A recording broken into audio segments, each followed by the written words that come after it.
There is a famous story of a 19th century Polish rabbi, the Chofetz Chaim. When he was a young boy, he wanted to change the whole world. He tried, and he became frustrated. So he revised his goal. He was only going to change Poland. But soon he also found that this was too much. And so he decided, okay, I'll just set out to change my little town of Radin. Still too ambitious. Okay, well, how about just the Beit Midrash, just the place where I study, the yeshiva? Nope, still too large a task.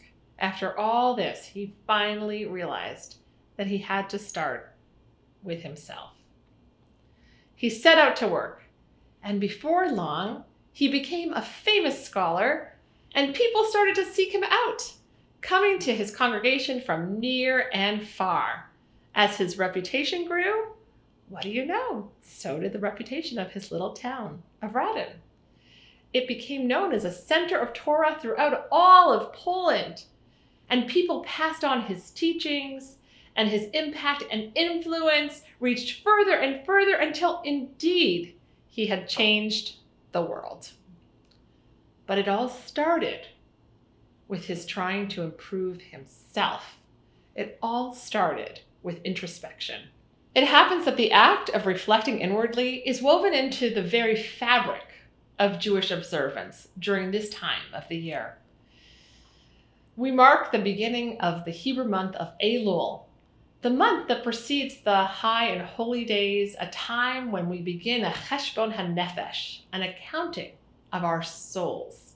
We ask ourselves, have we behaved in ways that are in alignment with our deepest values? What are areas that could use more development? What are my strengths? A turn inward can have a profound impact on what we are able to put out into the world. The more strengthened we are within ourselves, the more we can face crisis with compassion, fears with faith, and need with a nurturing hand.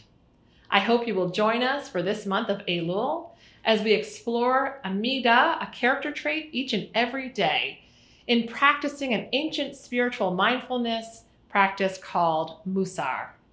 See you tomorrow.